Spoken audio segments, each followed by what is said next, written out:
Hello everyone! Kamusta kayong lahat mga kabugis at kamusta ang mga bougainvillea plants nyo? It's Michael here and welcome back to my channel. Today, I am happy to share the update of my bougainvillea collections 2 months after the devastation of Typhoon Emong, and now they are doing so well. And nakaka-happy at nakakatuwa dahil hindi lang recovery ang nagawa nila kasi namulaklak pa ang ilan sa mga varieties dito sa aking mini bougainvillea garden.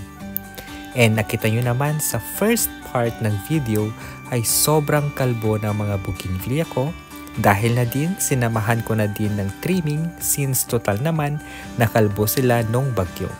And ngayon, grabing improvement nila dahil sobrang lush na nila and tamang balik-alindog program nga talaga ang nagkatotoo. Isang example nito ay itong si Quincy Rickit ko na akala ko ay namatay na nung bagyo dahil nabulok na ang kanyang sayon, and to my surprise, yung sayon na nakadikit sa RS niya ay buhay na buhay pala. And naglabas pa ng bagong sanga na kahit nag-iisa ay sobrang napakaganda niya at sobrang premium din ng kanyang mga dahon na nilabas. Kaya naman super thankful ko kasi nabuhay siya. And isa pa naman ito sa magaganda ang dahon na varieties. And nabanggit ko kanina na ilan sa mga bougainvillea ko ay namulaklak na, and isa na dyan si Tima Yellow. Tapos sinamahan pa ng ibang flowering bougainvillea na nasa list ng paborito kong varieties, tulad na lamang ang star ng taon na si Ramona Star and Hawaii Pink aka Pink Bubbles. Guys, if you happen to have these varieties, alagaan nyo kasi sobrang ganda and sipag nila mag-flowers. Kahit na hindi blooming season, may bulaklak sila. And hindi kayo magsisisi sa dalawang varieties na ito, lalong-lalo na kay Ramona Star na talaga namang napakaganda ng pink bracts niya. Maganda siya kahit na monograph lang ito sa malaking rootstock. And may nakita ko sa online na grabe yung ganda ng Ramona Star niya na sobrang laki ng RS. Tapos most of the grafted bougainvillea niya ay puro Ramona Star and sobrang ganda. Amazing siya guys. And si Pink Bubbles naman or Hawaii Pink ay sobrang ganda din nito dahil variegated yung dahon niya aside sa masipag siyang mag-flower. And maganda siyang i-combine kina white and purple Hawaii na magagandang colors and varieties din. Yung katabi naman ni Pink Bubble ay si Variegated Splash na nagandahan din ako kasi maganda yung variegated na dahon niya. And yung bracts, of course, maganda din siya kasi purple and white yung color nito.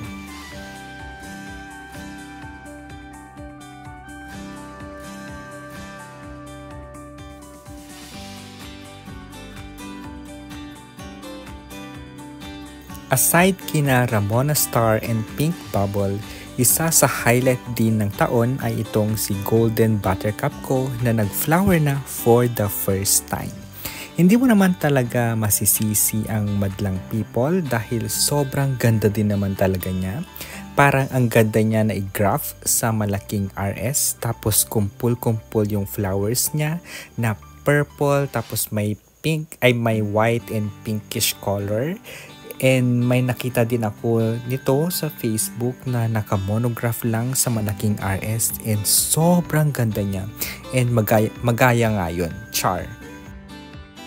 And kidding aside, ang daming magaganda na craft ng grafting online na pwedeng inspirasyon and pwedeng gayahin. Kaya naman thanks sa mga nakagawa na at nakapagbigay kayo ng inspirasyon. At bago tayo magpatuloy and habang tayo'y nagbabahagi ng update video ng bugis natin and baka sakaling napadpad ka sa channel ko, and if you are happen to be new to my channel at hindi pa nakaka-subscribe, paki-click na ang subscribe button para maging updated ka sa latest at sa susunod na videos ko gaya ngayon about bougainvillea update. And if nakasubscribe ka na, I would like to take this opportunity na magpasalamat sa aking mga viewers na matiyagang nanonood sa current and past videos ko. Kasama na dyan yung mga shorts videos ko. Maraming salamat po. At lalong-lalo na sa mga subscribers ko na patuloy na sumusuporta sa aking channel. Thank you so much. Yung ibang bougainvillea ko after maglabas ng new shoots and branches ay hindi green kundi naging yellowish ang nilabas, which is tanda na may chlorosis ang mga ito. This is not a big problem guys kasi madali lang ito malutas dahil gagamitan lang natin ito ng iron fertilizer, which is babalik din agad ang pagka-green ng dahon nila. This is proven effective guys, and if you haven't watched yung episode ko on how I treat yung chlorosis sa plants, better watching yun guys kasi helpful siya. Tapos mura lang din naman yung iron fertilizer sa online, and matagal nyo nang magagamit ito kasi hindi naman palagi na may yellowing of leaves sa mga bougainvillea. Itong si golden orange ko na never pang nag-bloom since dumating siya sa garden, and target ko siyang mapabulaklak this year kaya ibababad ko yan sa araw ng matagal. And another premium leaves na variety dito sa garden ay itong si variegated newspaper na ang healthy and ang ganda ng variegation ng dahon niya. Tapos maganda din ang bracts nito guys. Itong area naman na ito ay ito yung mga nasa timba na mga bougainvillea, and halos kinalbo ko ang mga ito nung trimming period. And now, look at them. Sobrang lalash nila and ang kakapal na mga dahon nila. At ang sarap na i-trim ulit para makontain natin yung saktong laki and size nila para maganda-ganda din naman na tingnan. And dumako naman tayo sa mga top rare varieties na talaga namang hindi ko muna sila hinayaang maulanan dahil mahirap nang mabulok sila at masira ng dahil sa ulan. Grabe yung lash ngayon ni variegated Brisa Magenta after nung na-trim siya ng mga sanga nito, and yung mga sanga niya na tinanim natin through the ICU method ay sobrang buhay na sila ngayon. So itong susunod naman ay si variegated U. Evans na talaga namang sobrang ganda ng variegation niya and sobrang lush ng kanyang mga branches and leaves. So amazing siya guys. Tapos mayroon na palang lumabas na premium leaves ni variegated U. Evans. And yun ay wala pa ako sa garden. Ito naman si variegated Pedro Bambino na meron na tayong na-propagate na through grafting, and meron na tayong mga reserves, diba? And next naman itong si variegated watermelon kiss na talaga namang hindi nagpapahuli sa pagpapaganda, and sobrang nagagandahan talaga ako sa kulay na variegation ng dahon niya. Ang ganda niya, promise. And maganda din yung bracts nito. And itong next na variety ay isa na namang variegated, pero there are two versions nitong variegation na to.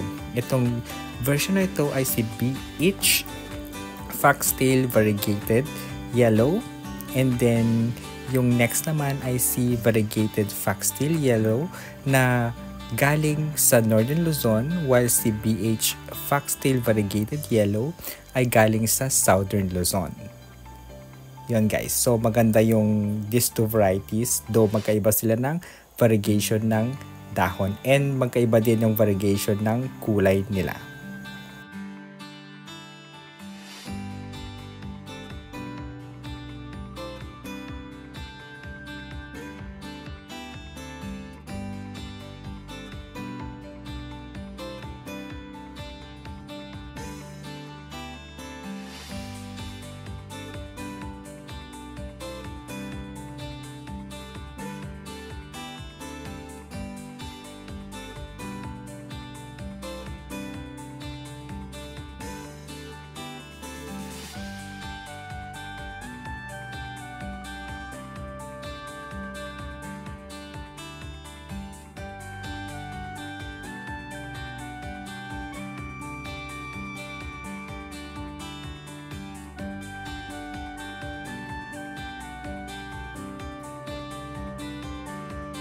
So ayun lang guys for today's video.